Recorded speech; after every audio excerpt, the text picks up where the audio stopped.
This is James Cameron. He directed the 1997 Titanic movie that made bazillions in movie theaters. This is Lego. They manufactured this Lego Titanic set that cost bazillions back in 2021. This is me, and I attempted to combine these two super cool things to create the extremely amazing Lego Titanic parody. I spent 2 whole months creating this 13-minute Lego Titanic recreation based on 1997 movie. And in this video, I'm going to show you the entire process from the scripting to the animating all the way to the editing.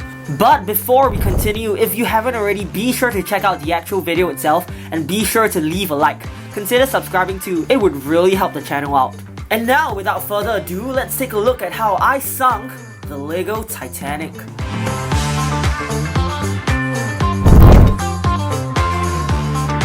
So when I knew that I wanted to take on this project, I immediately started coming up with ideas.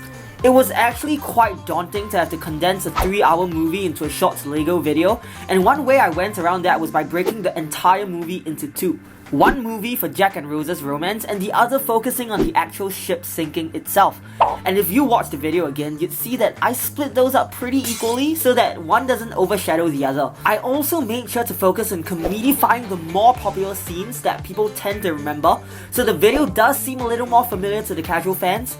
Sequences like the ship leaving port, the I'm flying scene, and even the violent montage all had higher emphasis in my video. And with that, the 24-page script was born.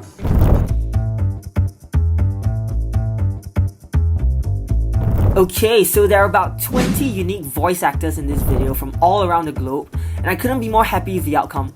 But it's a gruesome process because sometimes when I don't like the way a line is being delivered, I'd have to shamelessly slide into their DMs again and plead them to resend the line.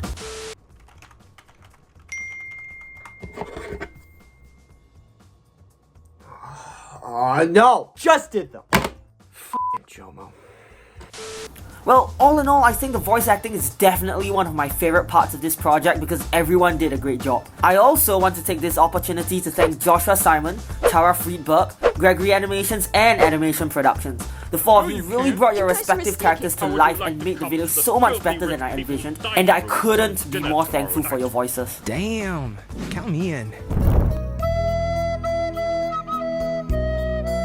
And now it's on to the actual filming. Oh boy, where do I begin? So I spent a total of 4 weeks in filming and scheduled each week to focus on particular sets. And since many locations repeat in this video, I can basically group all the scenes happening in the same locations together so that I don't have to go through the trouble of having to keep building and dismantling sets. The first 2 locations I started with are scenes involving the dining room and the grand staircase. When I first built the set, I noted that the grand staircase was a little harder to build than expected because I thought since I had already built a Sanctum staircase set for my No Way Home video previously, this should be a piece of cake. But no! I didn't have enough spare brown pieces, so I ended up having to rebuild my Home Alone set I dismantled last year and use its walls for the grand staircase. Anyway, after framing the shots and lighting the sets, I can finally start filming all those scenes. The saddest part though is that when I'm done, I'd have to dismantle this beautiful set that I spent hours building. If only I could use the set a little more. But I can! You see, this is a Titanic video, thus every location gets destroyed in some form or another in the movie. And I realized that I can shoot some shots while destroying my sets. So I destroyed the sets a little, switched up the lighting here and there, and holy Titanic, do they look great! You're so stupid, Rose. Next up, I decided to film scenes in the Captain's Bridge. Scenes like, "Take her to sea, Mr. Murdoch." Bugger me! Iceberg! Bloody hell, we're all gonna die! Hard to starboard! This is definitely one of my favorite sets that I've built for this video because it really looks accurate to how the bridge looks on the actual ship. And I loved the way the lighting turned out during the iceberg hitting sequence. Also in the shot of the captain drowning during the montage, I felt it was pretty cool that I was able to get the camera to be so close to the figure. Using a lot of the same pieces, I was also able to construct the crew room, which is the locations of one of my favorite scenes in the video. The one where Thomas Andrews reveals that The Titanic is in fact sinkable. One cool thing about this scene is that it's probably the first time in my life where I filmed a minifigure walking while also having the camera following it frame by frame, kinda like a dolly movement. It's super difficult to control and I keep bumping the camera into the wrong directions. I'm still not super happy with how the final product turned out, because if you look at the shot again, the camera does still look a little bumpy.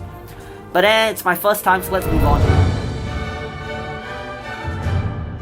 Now this was definitely the biggest sequence of the whole parody, so for the sake of making it easier to digest, I split the shots of this sequence into two subgroups, shots facing the town buildings and shots facing the Titanic. To put it bluntly, all these shots here were filmed on a Monday, while all these shots here were filmed on a Tuesday.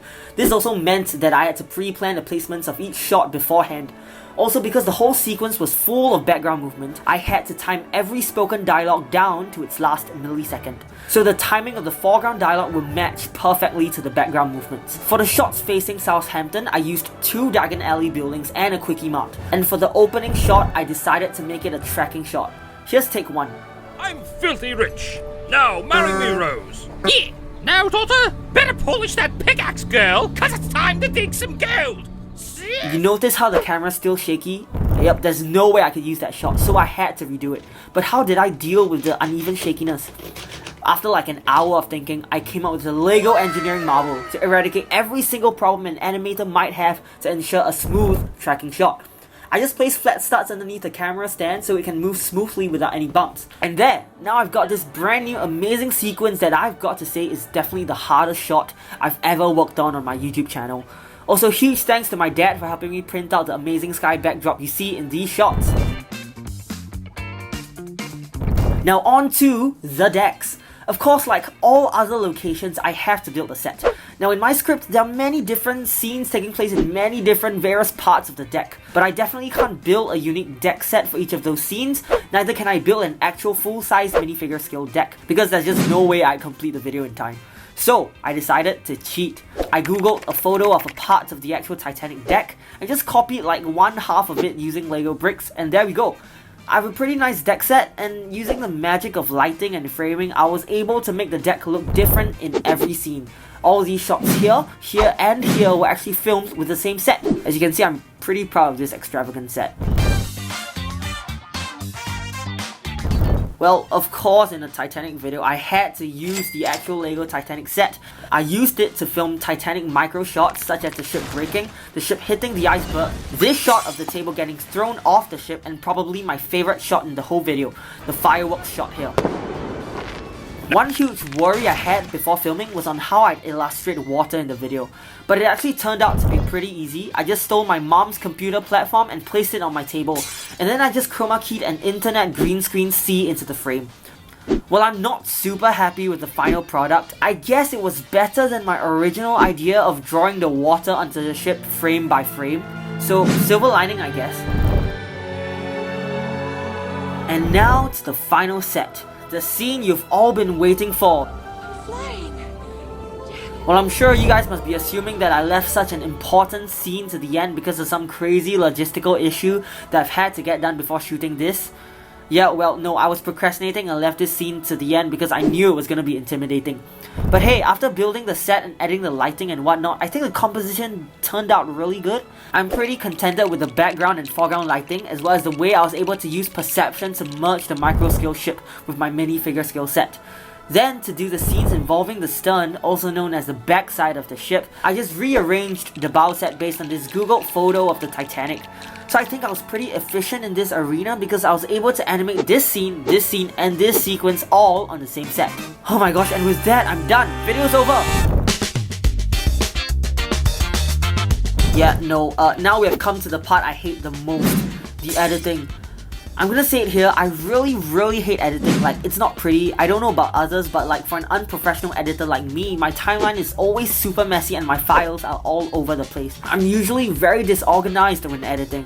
And when I need a sound effect, I literally just go to YouTube and screen record the sound effect and just add it onto the timeline. I use KineMaster because it's pretty efficient for a Lego video if you know exactly what you want. And there's this auto volume function that helps equalize all of the audio files really incredibly. The editing took me about 3 days straight, but as gruesome as it is, the outcome is actually really rewarding because once you're finished, you're done. It was really fun to show you guys the making of process of what I believe is my best video yet. I also want to take this time to thank everyone who watched the video and showed support in one form or another. Reading your comments are always really touching and I really appreciate each and every one of you. I really hope you guys learned a thing or two about how people make videos like these, and if you enjoyed this video, do consider subscribing and leaving a like. Check my other videos out if you have time, and now I'm gonna go torture myself all over again and make a Mandalorian video.